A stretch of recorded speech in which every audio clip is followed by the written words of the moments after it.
hymns is O Come, Emmanuel, in which we ask Christ to come and ransom captive Israel. So that's the theme that Jenny and I are kind of going with this Advent. We'll be interviewing people who deal with different ways that we need to be ransomed by Christ, different ways we might be in captivity. And the first of those is Pints with Aquinas creator, Matt Fradd. So Matt, thanks so much for coming on the show. Joe, I'm glad to be here. Thanks. Where I actually originally heard of you before your Aquinas kind of fame was in your work with Covenant Eyes in handling pornography. And I actually, my wife had heard of you even before that because you were with Catholic Answers, but I was slow to kind of pick up on the Matt Fradd bandwagon. So I guess if I can start with just maybe the obvious question, what got you interested enough in the fight against pornography to join a group that focuses on that? Yeah, well, and cut me off if I start getting boring because it's a long story, but I was 8 years old when I first stumbled across pornography, and I started looking at it whenever I could, back then. And when the internet came in when I was about 15, it was game over every single day. I was watching it, and I came to Christ, or he came to me powerfully in the year 2000 at World Youth Day in Rome. And when I came back as a Christian, I was kind of agnostic prior to that. I decided that I had to get serious about this, and but it was always a struggle. It had its hooks in me pretty deeply, and it wasn't. I strived really hard to be free of it, and with varying degrees of success. The theology of the body, as sort of interpreted and expounded by Christopher West, was a real help to me, as with Jason Everett. This is well before I met those guys.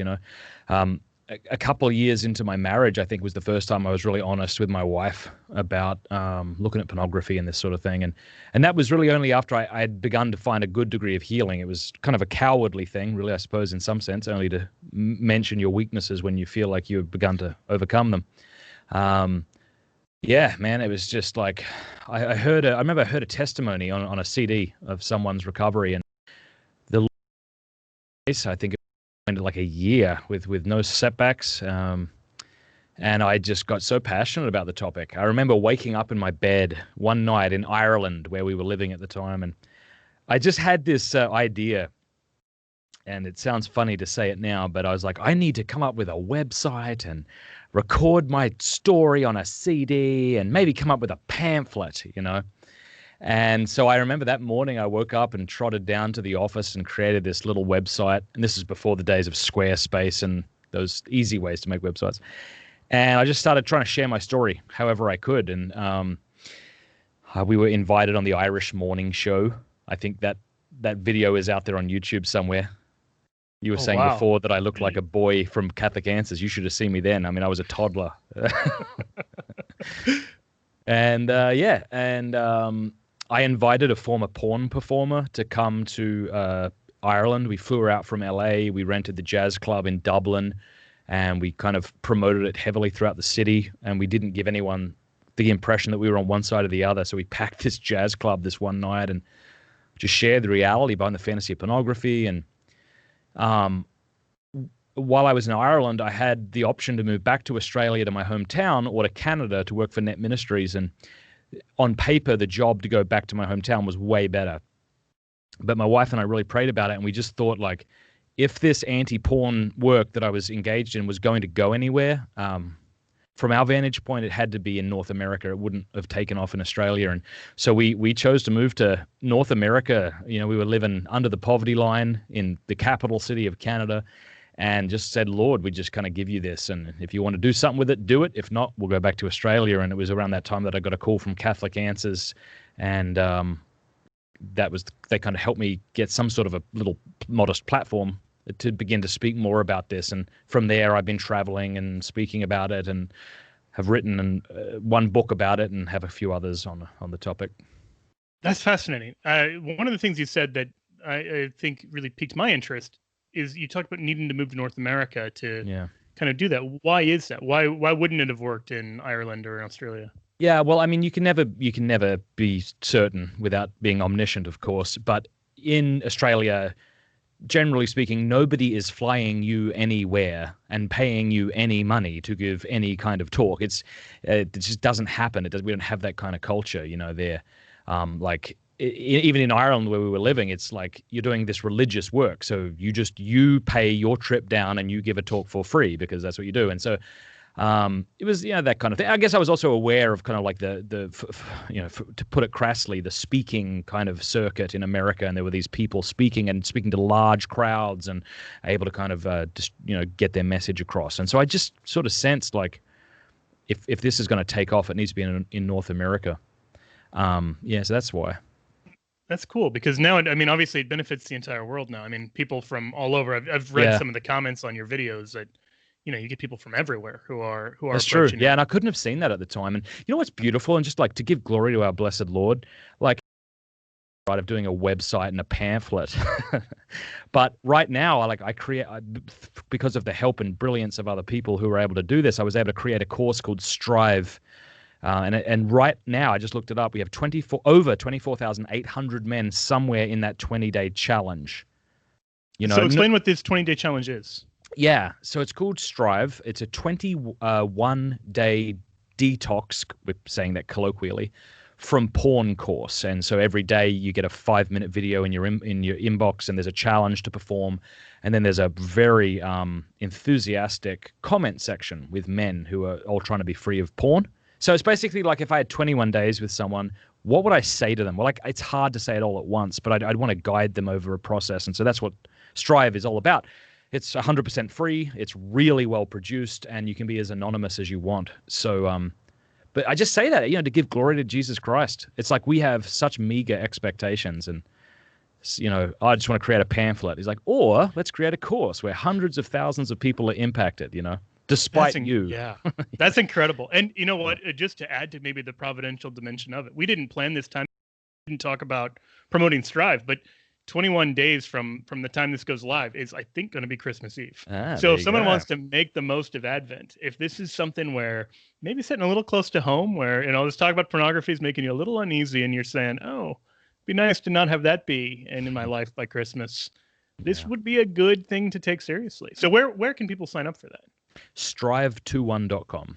Strive21, like TO or number 2? Number 2, number 1. So like Strive21. Okay. Yeah, Strive21.com. And yeah, it's really cool. We have it, I think it's in Spanish now as well. And as I say, like I don't make any money from this thing. I used to, but I don't anymore because we sold it to Covenant. But I'm so glad because they have such a platform to be able to promote this. And the whole goal is to get as many people to go through it as possible. Yeah. That's beautiful. So one of the things I want to kind of draw out a little bit is the addictive nature. And I've heard you speak on this before, but can you share maybe a little bit about maybe what makes porn so enticing and then what makes it so hard to quit? Even because I know some of the people listening are going to say, I hate and I want to stop and I don't feel like I can. And other people listening might be saying, it doesn't feel like that big of a deal to me. Like it feels like this is just something I do in my spare time and it doesn't impact, the role of a father or whatever I am. What would you say to both of those groups of people? Yeah. Well, to the former, I would say it'll send you to hell for all eternity. And I don't say that to be abrasive, although it's an abrasive thing to say. But I think that we need to be as interested in eradicating serious sin from our lives as we would be overcoming cancer should we discover that we have aggressive cancer today. I really, and I don't even know if I mean that, because I know for my own life, like I see serious sin in my own life and I know that I pussyfoot around with it. I justify it. I blame other people for it. But I think if I was to look, at it in the way I should look at it, and that's what I just want to encourage other people to do, and this second kind of person to do. Like I'd come alongside this person and say, look, I'm just like you. I rationalize my weakness. I justify my sin, and I shouldn't get serious about it. So even if this was something that you're like, it's not a big deal, just once a month. Yeah, it is a bloody big deal. Like you're fueling an industry that feeds on the dignity of other people, that chews them up, spits them out, that destroys marriages and families and men and women. And so you should be bloody serious about this. This is nothing to take lightly. To the person who says they're so entrenched in this, was that the other guy? Yeah, the person who, maybe they see the problem, they don't see the solution, they don't see an answer. Yeah. Look, yeah, I'd say you're not alone. You're not so special that you're only one of a select few people who thinks that this is going to be too difficult to overcome. I mean, there's many people out there, thousands, hundreds of thousands, who wish they could find a way out of this. I would say that there is a way out of this. It is addictive. We have 54. I looked up just before we got on the show today. We have 54 neuroscience-based studies on porn users, and every single one of them supports the addiction model. And I think sometimes Catholics get a little weary of that terminology because they think if we call porn an addiction, we're either trivializing quote-unquote real addictions to methamphetamines or alcohol or things like that, or what we're doing is we're basically giving people a free pass. They get to say, well, I'm a victim, so I don't have to try as hard. And so I think Catholics get sometimes wary of that. But I would say just because something like a term like addiction, just because that can be abused by people, it doesn't mean there's not a correct use for it. And, scientists used to think that in order for something to be addictive, it had to be something you brought physically into your body. And I'm told, because I don't study neuroscience except as a layman, that as neuroscientists began to look into the brain, it changed how we understood addiction in a radical way. And so in the DSM-5 put out by the APA, the American Psychiatric Association, pathological gambling is recognized as a legitimate addiction, though nothing is ingested or anything like that. So it is addictive. And so if you're like, how come I can't be free of this? Why can't willpower? Why isn't willpower enough? It's like, well, here's why. Like, it actually changes your brain. It really, really, really does. And this is why, we're seeing side effects of, from pornography, like premature ejaculation in men and erectile dysfunction in men and the inability for women to climax in marriage because of the porn they've viewed. And it has serious psychological effects, and that's of course because it's negatively impacting the brain. We can get into the brain science if you want, but that would just be I find the brain science totally fascinating, but just in the event that listeners don't, I think that's beautiful. I think one of the things you said that I want to maybe draw out is like the science of addiction to the little bit that I understand. Like, my wife is a therapist, so we have the DSM right there on the shelf. The stuff you ingest, like when you're taking an addictive drug or the stuff that no one really, disputes is addictive. Yeah, it changes brain chemistry. Well, so do other things, like it doesn't have to be that, I like the, compulsive gambling can do that when you have the adrenaline rush and you get addicted to the dopamine and everything else. But yeah, also, I mean, so there's always like every few years it's like, there'll be some stupid article about how eating cheese or chocolate or something triggers the same things as crack cocaine. And it's like, all they mean is that it impacts brain chemistry. Right.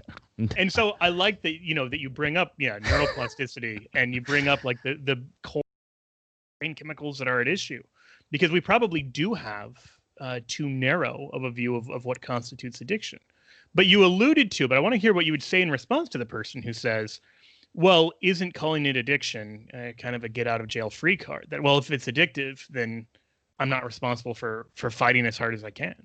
Yeah, so I would say like an addiction such as pornography will ruin your life and your most cherished relationships. And so you have two options. You can either play the victim and let it do that, or you can take responsibility for your life and choose to change and choose to get the appropriate help. So those are two options for you. And I think the second one's a better one. Excellent. I know elsewhere you've addressed this, but I wanted to just, just to play devil's advocate, almost literally. Please, yeah. What about people who say like, oh, well, the porn that I'm consuming isn't of real women, or, it's stories or it's cartoons or any of that stuff. How do you deal with those people or maybe it's not even something external. It's just like indulging in the fantasy life of the mind, in kind of an unhealthy pornographic way. Yeah, so it might be helpful to define what we mean by pornography. So pornography came into the English language in the mid-19th century. It comes from two Greek words, which etymologically would mean the writing or drawing of the prostitutes, right?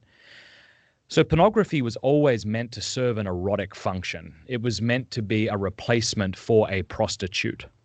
Yeah, so if you take as a broad definition, like pornography is, what would you say, images or messaging that depicts erotic behavior that sexually arouses in order to lead to climax. I don't know. I'm just going off the top of my head. But if you were to take that as a definition, I think you would say, okay, then 50 Shades of Stupid fits that category, and anime and hentai rather, fits that description. I would also say that like just because something is less bad than something else, it doesn't make it healthy.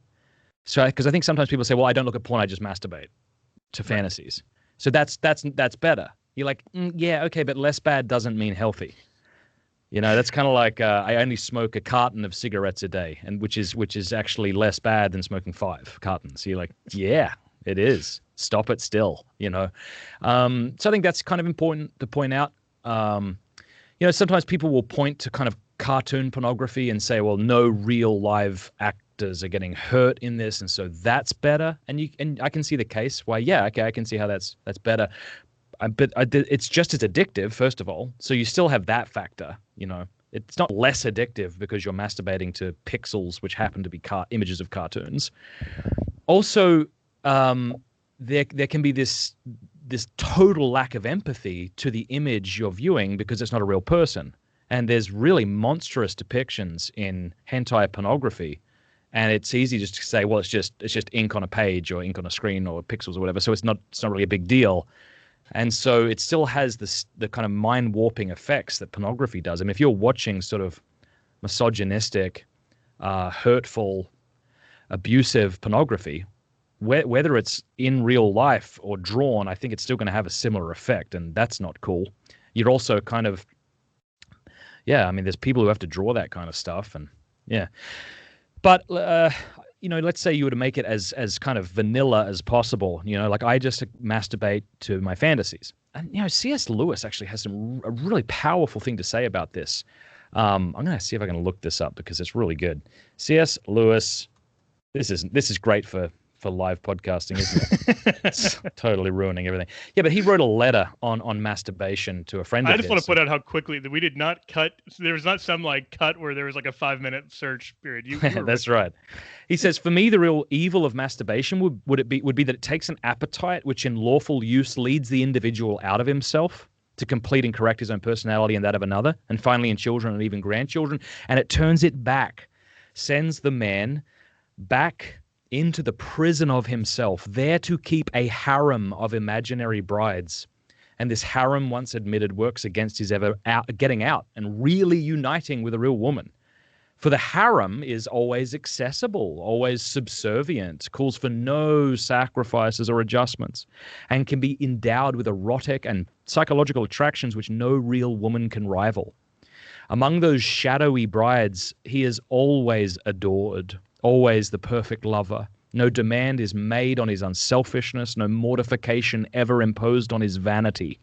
In the end, and this is the line that should just lead you to weep and repent of this sin, in the end, they, that is the harem, become merely the medium through which he increasingly adores himself. And it is not only the faculty of love which is thus sterilized, forced back into itself, but also the faculty of imagination. I mean, that is just freaking brilliant. That is. One of the things that strikes me is, as I'm hearing that, I think I maybe have heard that once before, but it hit really fresh this time. The conversations I see had among like incels, like involuntarily celibate guys that have this really incredibly distorted vision of sexuality and romance and even what women are like, because they've never gotten past that interior harem. That it's all this like very idealized and really unrealistic depiction of what real life women are like. And like it just said, like what woman could compete with that? Like who can compete with like the imaginary doting hyper virile wife that you have in your mind? That you can't compete with that. So it's not shocking, I guess, that it would lead to marital difficulties. Yeah, and I think it can't be overstated just what a lie pornography is and how deep that lie goes. Because I think for most of us who've been exposed to pornography, if somebody were to say to you, this isn't real life, I think almost everyone would be like, yes, I understand that. I don't know if we do. I really don't think we do. And I think men and women, if they're looking at pornography, are really stunned to find that they have believed in a lie. I mean, honestly, I think this is where pornography often gets. I'm going to throw this out because you're an intelligent guy and I like talking to you. Maybe you can help me kind of flesh out this idea because I haven't actually kind of explored it a great deal. But I sometimes wonder if the reason pornography is so much of it is violent, and why there's so much sort of hatred of women in pornography, and probably is seen in people who view pornography and then end up in physical relationships, is like if you're using a thing as if it was something else, it won't work, and that's a frustrating experience. Like if I was trying to use my shoe to open a wine bottle because I thought that's what it was for, I would get really frustrated about that, probably. And I think that we think that a woman is actually like a collection of bodies who ought to adore me and completely satisfy me. And then you meet a woman, and it turns out like, you know, she might love you and things like this, but she has an interior world. She's a lot more interesting and complex than pornography would have you believe. Her vocabulary is larger than, yes, give it to me, you big stud, or something.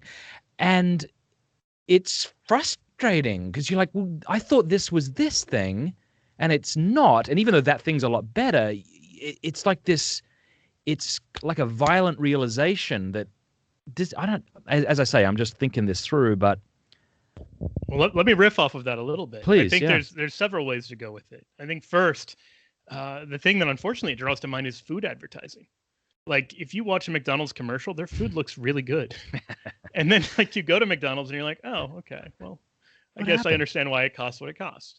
But it's like everything is like that. We live in an age of what is it called? Elicited desire, elicited need. Like in other words, marketing works not by giving you what you need, but by convincing you that you need something that you don't and that you didn't. And so it works by selling you an unrealistic and unattainable ideal. And if it were attainable, the marketing actually wouldn't work. Like if you could just buy the latest phone and just be happy and never need another phone, the phone company's in trouble because they're not going to be able to sell you another phone next year. So they need to constantly create this cycle of an unrealistic ideal, playing to something that rationally you know isn't real, but that on a deeper, more basic level, you still are responding to. And like almost every industry right now is built on triggering that and then failing to meet it and then triggering it again so they can try to meet it again. And it does create this real frustration, this real kind of rage, I think, in the, because the consumer is a victim in that cycle of being preyed upon by more powerful forces. That's interesting. And so pornography is just doing. And then when you tie that, what you're talking about, when you tie that to the most powerful, one of the most powerful drives we have, sexuality, how much more frustrating does it become? Yeah, the libido and the libido dominandi are connected. Like the desire and the desire to dominate are connected, and it's taking something that's like. C.S. Lewis has a beautiful thing on that, like the proper relationship of men and women in romance, like in eros, like that there is a sort of natural authority that the man has, but he says it's like a paper crown. And then there's the way that this is raised and elevated and dignified in Christian matrimony. And he says that's like a crown of thorns. That like if women understood what we meant when we talked about male authority, that it would be something they would revere and something they would desire and not something they would fear. Like it isn't supposed to be the iron throne of a tyrant. It's a crown of thorns of someone who's to be as Christ to you. Well, when you take that like nascent desire to lead and you separate it from everything else, from the humanity of a real life woman, from your Christian vocation, from grace, from all of that stuff, and just trigger something that's deep and visceral and kind of this animal part of yourself, I think it's easy to see how that can become really distorted and really even violent. Yeah, I think we even get a hint of that in Genesis 3, right? Like in the fall. Yeah. One of the curses is that the man is going to dominate, that he's going to rule. And it's a distortion of the proper relationship of Adam and Eve. So I think we get even the first seeds of what pornography is drawing on there. So I don't know, that's where I would take kind of this prompt you would give and say that. But I think there's, maybe to go another direction with it as well, a totally different direction. We've talked a lot about men. But what I've read is that one of the largest consumers of violent pornography is actually women. Yeah. And I I don't know that I understand I exactly why think I that is. do. I mean, Go nobody for it. understands exactly why. But I think if you live in a society where you feel invisible and men aren't pursuing you, I think you just like press the fantasy of being pursued just a little too far and you get someone pursuing you against your will. Like at least I'm wanted, you know, like even if it hurts, like at least someone's like that crazy about me to have me. And again, I'm thinking of like the 50 Shades of Stupid books, which is a sort of, you know, eroticized self-idolatry. She appears to be the victim and in a sense is, though she's an idiot without a personality in the books. But she is really the one worshipped throughout it all. You know, he needs her, you know, that kind of stuff. Yeah, that's you know what? I think I buy that theory because it seems like it's a violent pornographic version of what's called the Mary Jane. You know, like Mary Jane is especially in literature when like female authors will put in a character that is obviously them. And so it's like this woman with all these flaws who's still adored and pursued by men. This is every single chick flick. It kind of is. No, I'm actually I'm being serious. There is no every chick flick involves a woman who is imperfect because everyone on the planet is painfully aware of the fact that they're imperfect. And then then her true beauty is revealed somehow. I mean, it is beautiful, really. Yeah. I want to just point out Please. my friend Gary Wilson. He's a guy, he runs the website yourbrainonporn.com. I think he's an atheist. He said to me once that he's left of Bernie Sanders, which I didn't know that was possible, but I was impressed. Anyway, I only point that out because he's not doing this for religious reasons, but he documents all of the studies that are coming out of academia. And right now we have over 75 studies that link porn use to less sexual and relationship satisfaction. And so on his website, you can click through so that you can see every single study from these different universities. That just kind of gets back to our point. Like, if you want to be sexually dissatisfied, if you would like, to quote Jason Everett, to shoot your future marriage in the head or to ruin the marriage you're currently in, pornography is the way to go. Like, if you would like to be perpetually frustrated sexually, pornography is the ticket. For the reasons at least in part, for some of the reasons we just spoke about. But that's imagine if you spent your entire time at a restaurant looking at menus of other restaurants you didn't have the chance to go to, and then the food comes out and you're just like, oh, why did I do that? Like, that's so funny. And we become kind of hooked on what is less than.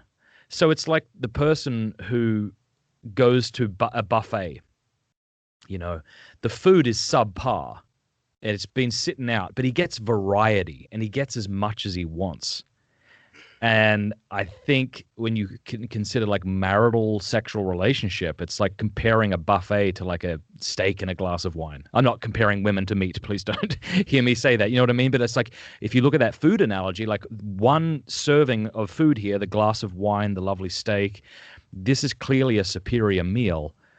But one can become addicted to the counterfeit, as it were. And that's not the steak and wine's fault. And nor is it the wife's fault if her husband is looking at pornography. Yeah, I think that's very well put. And the buffet analogy strikes a little too close to home for me because I've definitely fallen into that, taking the worst food that you get more of over the quality. Yeah. But it strikes me too, like there's this desire for variety. This variety can be numeric, right? Like one woman and then another, whether in person or through pornography, you know, digitally, whatever. Yes, if you went out tonight and had sex with someone not your wife, it would probably definitely be more exciting. And that's just, you've been evolutionarily wired that way. If you want to look at it from that perspective, it's like, of course. So, but but what's the goal of sex? You know, is it sexual arousal and excitement, or is it that oneness? I know that sounded a little abrasive. I love that you went there. No, don't apologize. Because you just have to be. It's when we you know, make this sound more pious than it is, when we treat pornography addiction like a spiritual problem, like a solely spiritual problem. I think that's when we kind of lie to people and we kind of harm their chances. It's like, yeah, pornography is attractive. It makes you feel strong. Of course it does. It makes you feel excited. It makes you feel, you know, powerful and wanted and all of that. Of course it does. That's why you like it. That's why you want to go back to it. That's why I'm tempted to it from time to time. So, but I think, you don't get anywhere if you just say, oh, porn is this disgusting thing. And it's like, well, of course it is. But if that, as you've said to me, if that were the end of the story, then people wouldn't look at it. Right. It would be very hard to explain a porn epidemic if everyone was just like, yeah, porn is gross, it's objectifying, it's demeaning, and that was it. Yeah. I think in one of your other interviews, you said, like, if you're going to understand how a fish gets on the hook, you need to know something about the nature of the bait. Like, you need to know why the bait is attractive. Exactly. Exactly. Because if you don't, then it's like the whole conversation is like, why would you ever put a metal thing in your mouth? And it's like, obviously, that's right. That's a great extension of that analogy. Exactly. Yeah, that's a really good point. Yeah, saying like, why would you ever look at porn is like saying to a fish, why would you ever put a metal thing in your mouth? And the fish is like, well, okay, fair enough, but... Exactly. So yeah, I guess what would you say is, I love that we're here because this is exactly one of the places I wanted to go, which is I think we talk about this in the wrong ways, where we just make the appeal to disgust, or we over spiritualize it in the sense of ignoring all of the other dimensions. Like even in the story you told of your own life, if I'm hearing you right, like it wasn't like in 2000 you came to know Jesus Christ and 100%. Then pornography was never an issue again. 100%. That's correct. And I think that's the norm. I don't think that's the exception. No, it's definitely. And I think it's actually really demoralizing if someone's expecting, if I just go to confession or if I just like grow in my relationship to Christ, then this problem goes away. And they try it and it doesn't. It can feel like Christ has let me down. What do you say to that? Like how can we better talk about this without falling into the over spiritualizing or just the appeal to disgust? I think sometimes to compare it to food and exercise. I mean, you think of like virtue ethics and how Aristotle and Thomas Aquinas talk about virtue just in the natural realm. Like if you've spent a decade or more of your life engaging in activities that have made you a vicious person, these vices are they are habits, that you have chosen that have now bound you. And yeah, it's possible that a miracle occurs, and you're kind of like Scrooge in that Christmas story who suddenly becomes generous. But that's not the people go, it takes time and it takes effort. But I would say this, like think of two men. One man justifies his weaknesses. He demonizes goodness and virtue and chastity and marriage. And then on the other hand, you've got a man who looks at pornography but doesn't want to and is trying very, manfully to overcome it. The first man isn't growing in virtue at all. He's just justifying his weakness, indulging his lower appetites. The other man is still indulging his lower appetites. And maybe there is some kind of justification that he wants to do, but because he's manfully trying to be free of it, he's growing in many virtues. He's growing in humility. I mean, it's a humble thing. If you fall to pornography and you have two options. I messed up here, or, this isn't my problem. This is the church's problem, and they have a, false view of sexuality. It's a lot easier to say that. So the man who's like continually going to confession, getting up when he falls, he's growing in humility, he's growing in patience, he's growing in moral courage, he's growing in self-control. It's like the person is becoming a more interesting person, and it's easy for that person just to focus on how they fall without realizing that they're actually growing into a more virtuous person in the process because they're doing everything they can to be free of it. And it is tempting to look only at the falls and not at our victories. 10 steps forward and 1 step back don't equal 11 steps back. So the man who doesn't look at porn for a week and then does, it's not as if he's back to square one. He's got a week under his belt. Or the man who goes 3 months and he's never gone 3 months since he was 12, and then he falls and he gets back up. Okay, like there's in a sense there's no shame in being hit in battle. But there is some shame if you just give up and leave your brothers in the field and walk off. And so I think focusing on our victories as well as our setbacks is helpful. Freedom from pornography and sexual sin is not so much a destination we will reach after we read Matt Fradd's book and wear the right colored scapula. It's rather a daily choice that we have to make. What kind of man do I want to be? Say that again. Say that again. That was beautiful. Which bit? It's not a destination we Yeah. reach, but the So daily. freedom from sexual sin and indulgence is not so much a like destination we reach. It's a daily choice that we have to make, by our actions. Like for me, like if I don't want to like sin sexually, I know myself enough that I just it's really good for me to only have like say 1 or 2 drinks at a time. Because if I start having 3 or 4 drinks, I start making bad decisions. I know that about myself. Like I'm not proud of that, and I'm not proud of the fact that I drink too much sometimes. And it's very rare, thank God, these days. But that's just something I had to set in place a while back. Like I can't be having more than 1 or 2 drinks. You know, I was and just refraining yeah. from an Australian joke. If you saw that facial expression, I was. Yeah, so so like you start to know that you're like, okay, so if I want to be the kind of man I want to be, and if I want to live a life of purity, then I need to choose what to do. If I, and that comes to those little practical choices, like I'm not going to have more than a drink, at a time, something like that. Point. Yeah, Getting real about like near occasions of sin is so good. Like the things that maybe aren't sinful themselves, but mm. are triggers for you. Like knowing Oh what your gosh, particular triggers are this is a seems so whole other huge. issue. And This is a getting whole other into thing. like this is one of the things that I know good priests do this in confession, but I think it's so rare, unfortunately, to really get into without like shaming the person. Like, why did you fall into it? What was appealing about it? Like, what were the circumstances in which you fell Mm. in battle? Because now maybe you have a little area where you're saying, okay, this part of the wall is weak and the enemy's getting in. So I can fortify it. I can stay away from that area if I need to. Like if every time I'm frustrated or when I get lonely or when when I've had too much to drink or when I'm just like alone for too long or whatever that is, like whatever Mm. that trigger is, it's not going to be the same for every guy, right? Like Yeah. that's where I think the danger of just saying, three Hail Marys and absolution without ever asking those deeper questions, it in some ways risks setting up people for a Yeah. fall. I mean, it's analogous for those who aren't tracking with us and think that we're somehow denigrating the spiritual life because we're saying that more is needed. Here's an analogy. Like if someone came to you and said they were an alcoholic, you would probably say more to them than take up a devotion to the rosary. Like you might tell them that, and that might be a great idea. But you would also say something like, "Are you seeing somebody? Have you looked into a 12-step group?" And even if you don't know, the virtues of these things, they're things you've heard, and so you're going to throw out whatever you can. You wouldn't just say pray harder. And given that pornography does have a real impact in the brain, we should be saying similar things. Like are Yeah. you accountable to somebody? Who are you seeing? Are you going to a group? And that's still part of the spiritual life. Like, right? I Yeah, mean, the 12 exactly. steps are really just an adaptation of Catholic spiritual principles and putting them in practice. I mean, think about it. Like, what is it? Like, what happens at the 12-step group?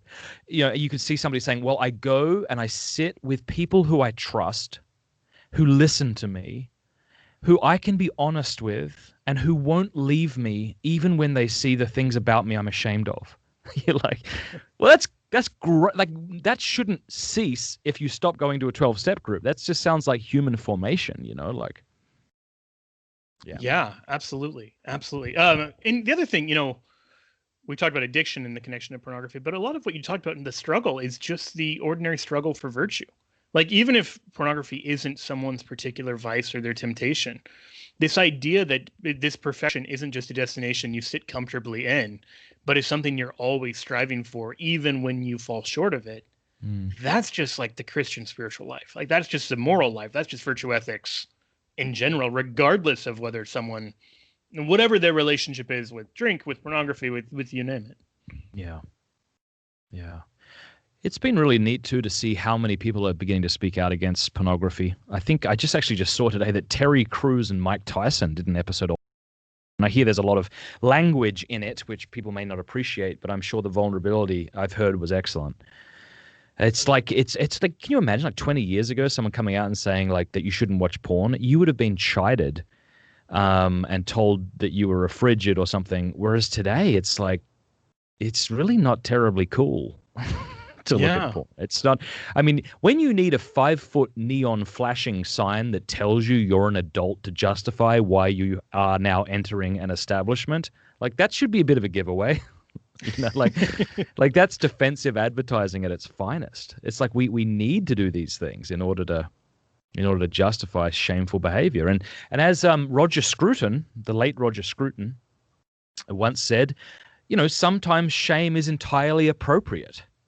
Yes. And what is needed is not therapy to eradicate it, but a change of behavior so that shame need not occur. And by shame, I don't mean hatred of self or sorry for who I am, but a deep sense that this is wrong and I need to stop it, and I should be ashamed of the behavior. Yeah, letting that actually be a wake-up call, not just deadening it. This is one of the criticisms that I think the modern world regularly comes into, thinking of shame as just like the problem to be solved, rather than at least sometimes as a symptom of the problem to be solved. Like maybe the problem isn't I feel guilty. Maybe the problem is I'm doing things that a healthy person feels guilty because they're doing. Yeah, I think that's huge. Yeah. Well, you mentioned these celebrities, and I think there are other ones too. Russell Brand and these other people. What I guess, what do you see the trajectory? And just stepping back into saying, I see the trajectory being a sort of an insufficient step forward because we don't have the full picture. So I can see the world running with this and missing the point. It's sort of like the Me Too thing. It's like, oh, there was a good thing there. We shouldn't exploit people. And then the world says, well, unless you want to be exploited and used, in which case it's empowering. You're like, you are an idiot. Also, men can be women. You're like, this is not working. So I think, we shouldn't put all of our hope in the sort of secular response basket. I mean, there is great signs of hope. I mean, when James Hetfield, the lead singer of Metallica, documentary called Cardboard Butterfly, when Kanye West speaks about how porn messed him up, when comedian Chris Rock talks about having to find help and because porn ruined his marriage, these are really awesome things. But the world does not know the gospel and doesn't want to know the gospel. And so, I think we need to go back to the scriptures. We need to go back to John Paul II. We need to listen to the doctors of the church. The teachers within the church who know what the human person is. Like, if you don't know what something is, you're not going to know how to fix it or help it, And if you don't know what the human person is, you're not going to know what's appropriate for it. So I don't know if that probably didn't answer your question. But no, it totally did. I think a lot of what you're saying is that the world in some corners is starting to see the problem, but obviously doesn't have a full picture of either the problem or the solution based on what they don't have, what they don't see. It's weird, right? Because it's like we have totally demonized and like sent out of the tent those who have been objectifying and hurting women. You just think of all these scandals that came out like a couple of years ago with like these big name news anchors and things, who did terrible things. And sometimes it was consensual, but we still thought it was awful because they used their power to do these certain things. And so it's weird that like the world wants to say that's bad, and you say agreed. Why do you think it's bad? And they're very inconsistent. And and maybe not even able to say, how did we end up in a situation where this is happening? Yeah, and this is so widespread. Like, how did we end up in a situation with Epstein? How did we end up in a situation with Me Too? How did we end up in a situation with Weinstein? Like, how are all of these things happening on this scale? Not just like one or two bad actors, but a who's who of powerful people. How did we get there? And if we can't give an answer to that question, or if the answer we give is really superficial. And if we don't know what sex is and is for, we can't give an answer. Like, I tried to write my master's thesis. I ended up taking the test because I failed at the thesis. I tried to make a case for why pornography was intrinsically evil based on the fact that a person is used and it's always wrong to use someone. I couldn't do it. I couldn't actually come up, maybe it's because I'm not smart enough, that's entirely possible, but I couldn't come up with a compelling argument against pornography and why it's intrinsically evil unless I was to bring in the teleology of sex.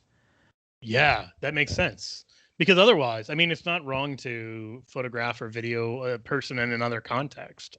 And so unless there's something special and unique about sex that has its own ends intrinsic to itself, then it'd be very hard, I think. Yeah, because it's like, well, you're using football players. I mean, you're paying money to go and watch somebody entertain you because of their abilities to do something that pleases you. And I know that you could then say, well, yes, but then you got to bring in the teleology again. You got to say, well, yeah, but that is what that is a good thing to celebrate and appropriate to watch in a crowd setting. But yeah, I don't think you can do it. And I'm bothered. I think because I've been doing this a while, and I've rubbed shoulders with a lot of people who are speaking out against porn. I've spoken at big secular conferences on this topic. I've spoken at big Mormon conferences on this topic, like 3,000 Mormons in Utah, and I gave the keynote. And that was just one family. What's the one family? Yeah, I'm not going to make any more jokes because I love the Mormons. But what I'm seeing is we point to the consequences of pornography and say, see. And I do agree that pointing to the consequences of pornography is the best way to begin because you're interested. And if you think that pornography will lead to your penis not working, you are definitely now open to the argument. If you lead with morality, you may not be. But I think it's really crucial that we somehow communicate that pornography isn't wrong because of its consequences. That's not the only reason it's wrong. Like, it's actually wrong because of what the human person is and is for, and what sex is and is for. And if we don't make that case, then you can always respond to the anti-porn apologist by saying, okay, but then if I do it in moderation, all of these things go away. If I view quote unquote ethical porn that doesn't exploit people, and I'm fairly confident of that, then the problem goes away. You know what I mean? Yeah, I totally do. I mean, you're basically saying if you just are saying these are bad consequences that can happen, it's always going to be open to those charges and just the charge that like, oh, well, it won't happen to me. Like, yeah, I'm not going to fall into that. I won't have, And this is a question I often get. Like, I'll go to a high school and I'll give a presentation, and one of the smarter kids will raise his hand and be like, okay, but like, like gambling has negative effects. But you're not like saying no one should gamble. I'm like, precisely, brilliant question. Here's the distinction. And then you've got to talk about things that are intrinsically evil. So how would you explain in the last few minutes here the teleology of sex? I mean, well, not to put you on the spot. But... Yeah, well, I mean, Aquinas, sometimes people, I've heard people in the traditionalist camp, of which I would consider myself a part, I suppose, but would kind of poo-poo the idea that sex has any other end than an openness to life. But, you read Thomas Aquinas and his commentary on the Ten Commandments. He says he points out that there are two ends to sex, and that it is a matter of justice that a husband and wife not deny each other, And he's drawing that from St. Paul pretty directly, right? Yeah. I mean, I'll go a little deeper here. Aquinas even says in the Summa Theologiae that a wife can demand the marital debt when she's on her period. Actually, he makes a distinction, and I don't know how you're probably nervous about where I'm going here, but so he says if it's he says he has this faulty science. He thinks that if a man has sex with his wife on her period, the child will be deformed. So because of that, he says you shouldn't do it. But then he says if it's an unnatural flow of blood, meaning the woman's just sick or whatever, and she cannot get pregnant, then she can demand the marital debt from her husband. The only reason I point out this weird factoid is that sex has at least two ends. And one is an openness to life, and one is for the good of the spouses. If you thwart one of those ends, you have perverted the act. If the end of eating, there is one end of eating, and that end is nutrition. It's not pleasure, and it's not entertainment, and it's not whatever else. Those things might motivate me to eat. They might be the consequences of eating, but they're not the reason I eat. If I eat and then force myself to throw up, I have perverted the act in a sense, because I've thwarted the end for which I eat. If I can pause you there, that is exactly where I was going to go with, this conversation you were having with the high schoolers, that you could talk about the problems of bulimia in terms of like, oh, it's bad for your teeth, or, oh, you might lose an unhealthy amount of weight, or whatever. And that's ultimately unconvincing, even though all that's true. Like, ultimately the problem is deeper. It's just, no. This is taking something good, like eating, and making it something ugly and distorting it for the sake of pleasure. And you can't really argue it just on a consequentialist basis, because someone can always say, "Oh, I've got great teeth," or "I've got terrible teeth already," or I'm I willing need to lose weight. I'm willing to endure some of these mild side effects for this other end. Exactly. Yeah. So I like, that's a great image of how you get to the teleology. What that turns to maybe don't get what we mean by teleology.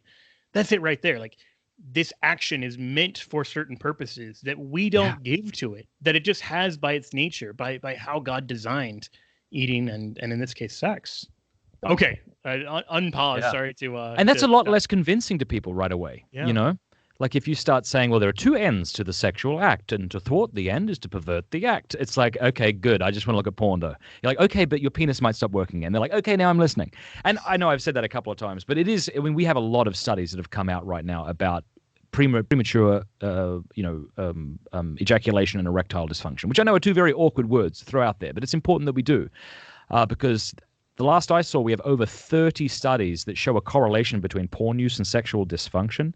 12 of those correlative studies also show causation, because once the one factor of pornography viewing was removed, these people regained their sexual functioning. So it may not be a coincidence that we're seeing more and more commercials for Viagra and Cialis, which only old men used to take. I've given talks where I've had medical doctors come up to me and say they had a total epiphany during my talk. They had no idea why they keep getting 17-year-olds and 20-year-olds into their office looking for Viagra, and you know that's why. Of course, the problem is, even if you have erectile dysfunction and then take Viagra, it may not help anything, because the problem isn't below the belt. In other words, it's not blood flow that's the problem. The problem is between the ears. You know, so I know men personally who struggled with erectile dysfunction and these sorts of things, and Viagra didn't help. You know, so I mean, there's lots of negative consequences, and it's important that we know them, even if they're not the primary reason porn's wrong. There's one question I've been meaning to ask this whole interview, and I want to take advantage of the fact that you've seen Australian, Irish, and U.S. culture. One of the things Christopher West talks about when he's talking about kind of how we end up in the situation we're in is sort of the Puritan heritage. And I don't think I can give his argument kind of the weight that he would give it, but it's something to the effect of like, we've always had a distorted vision of sex in this country, and it was kind of distorted in one way then, and it's distorted in a different way now, but that there's sort of a similarity there. Like even a lot of the language we have around it, like smut and all of that means filth. Like it's this idea that even when we're acting like we're indulging this thing, the language of pornography says sex is bad and nudity is bad, but it's like a bad thing we should want. And my question, this is just genuine ignorance here, is how much of that is distinctly American? How much of that is something you've seen in other cultures and contexts you've been in, like Canada, Ireland, and Australia? Yeah, it's a good question. I don't think I think it's kind of above my pay grade, because I'm not really too sure of the kind of puritanical influence that was here in the States. I know it was stronger here than it was in Australia and elsewhere. So yeah, I'm not really sure I could speak to that a great deal. One thing I guess, can I just say, like, do you find the same sort of sex bad sort of language? I do in Ireland. Like I used to live in Ireland, and I did see it there. And I think that did have to do perhaps with like the Catholic faith and how it was taught and those sorts of things. But that may be different. You know, I know my parents weren't like that. They were very, I think, you know, too open about sex. Like would let me watch shows about sex, would, you know, but also had a really healthy kind of view of it. You know, like even to the point of my dad saying things like, your mother and I are going out tonight, and like flirting with my mom and like slapping her on the backside. And, you know, she loved it. You know, she's not, my dad's not an abusive creep. I just want people to know that. You know, like they're just flirtatious and beautiful, you know. And I tell you what, like I think if they had have been the opposite to that, I would have been even worse off. I know that doesn't directly answer your question, but it does. I think I love that. Like my wife and I are like that. Like we kiss in front of our kids and we speak openly. My children all know what pornography is. You know, they know what sex is, and we speak about these things in age appropriate ways. And I think that's really crucial, because I don't want Pornhub to educate my kids. I don't want someone who watches Pornhub to educate my kids about these beautiful things. I want to. Okay, well, this is the last question I want to kind of explore with you, because this is exactly where I was hoping we would end up. That so just to give a little bit of background, I know of a priest in New York who was saying that the parents of second graders were complaining to him that he had said something that he thought was age appropriate about sexuality, and he was kind of constrained as the priest, where he couldn't say it to them. But he's like, I'm hearing these kids' confessions. Like, I know that these kids are struggling with pornography in second grade, but their parents have this kind of naive view of like how innocent their kids are.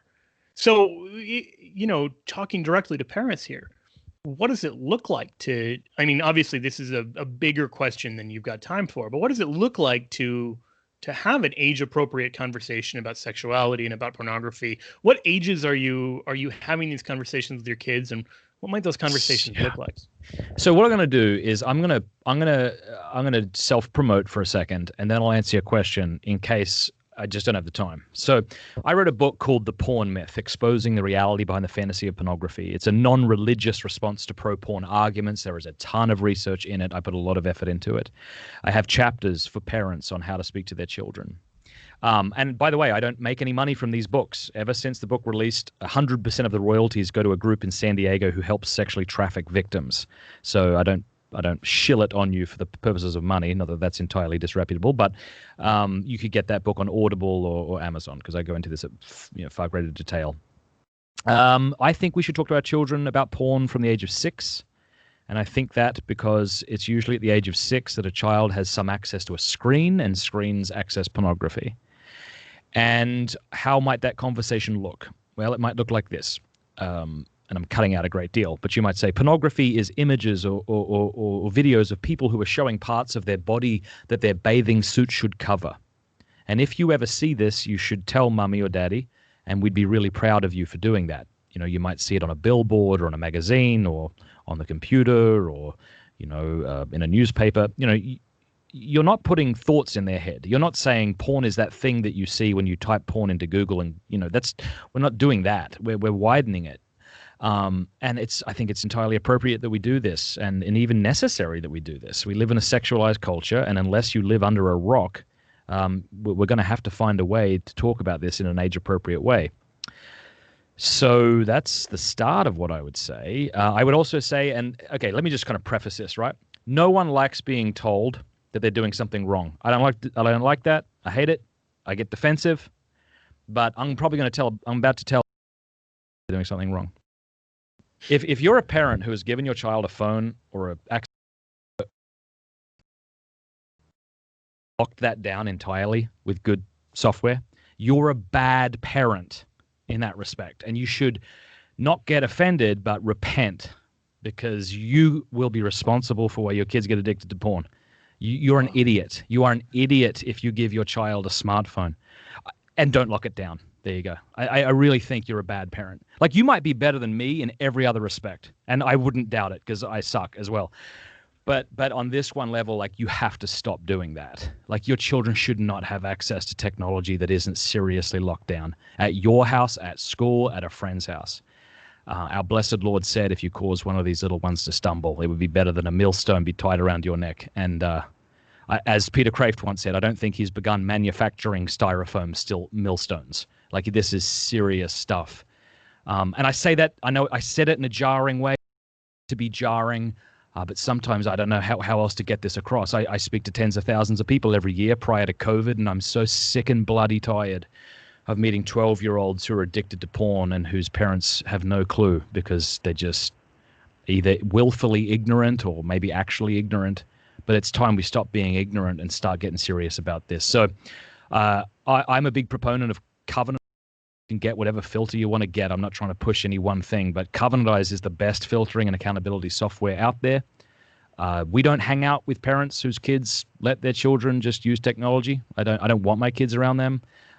We have plenty of parents and friends of ours who do have Covenant Eyes and who understand how technology can be like a loaded weapon. And I just think that this is more serious than we think it is, and it's time we got bloody serious about it. How's that for a depressing? I'm so glad you spoke firmly to it, partly because I think there are a lot of good parents who grew up on the wrong side of the tech divide, meaning like they came of age before smartphones were a thing. They came of age before like porn was just something that was in your phone and in your computer, and like the World Wide Web and all of that is pretty. I'm just old enough to remember when like using a computer was dorky. And now it's just like everybody does it all the time. And so if you're like my age or older, we're like right in the cusp where I think the nerdier of us are like on the cool side this time. But, the people who grew up without caring about computers, without needing computers, without knowing what the internet was all about, it's easy for them now as parents to just find the whole thing overwhelming or to be really naive about it, and how easy it is to kind of, stumble upon things accidentally as just a curious kid. So I think it's great that you're speaking to this. The last thing, I'm pretty sure. And I would just say to like, if I've said that unhelpfully, then I'm sorry. And I would say to your listeners, find a way to say what I just said helpfully and say it to everybody you know. Amen to that. Well, I was going to say, one of the things with it is, doesn't Covenant Eyes also give you a little report that you can be the accountability partner of your child? So if they do, like if they stumble on something they shouldn't have, maybe totally innocently, maybe out of curiosity, whatever it is, like that can be a good trigger for you. Like, oh, they're looking for this. I need to probably have a more direct conversation with them. It's so excellent. And I know, like, I'll sometimes speak to parents and I'm like, hey, look, I get it. Like the fact that you're even here says volumes about you. If I were in your shoes, have a whiskey, go to sleep. The last thing I want to do is look up Covenant Eyes and figure out how to freaking get this thing on my computer and what it means. And oh my gosh. But Covenant Eyes is really excellent. Their staff are all up in Michigan. Their phone staff, their help support. So you call them, they'll stay with you on the phone until you figure this out. It's not like a Starbucks drive-through where they got to get you through in a number of seconds. So it's not that complicated. And if you do find it complicated, they're there to help you. So I would say, get Covenant Eyes. You can have it has filtering and accountability. Filtering blocks the bad stuff. Free filters aren't good because they have a blacklist of URLs. Covenant Eyes goes into the page and scans the text of every page.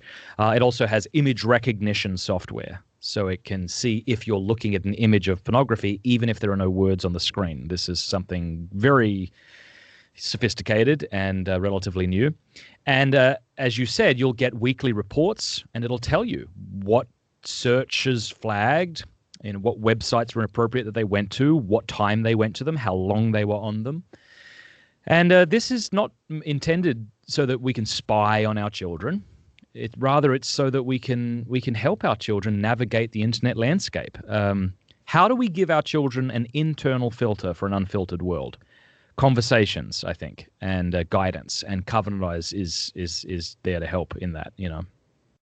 I love that way of putting it, because if you just have the first part, if you just have the filters and they're all extrinsic, if they're all external, that works until they're 18, or that works until they're smart enough to find a way around the filters. But getting the conversations kind of teed up and having those is, I think, critical for them taking that out into the rest of the world.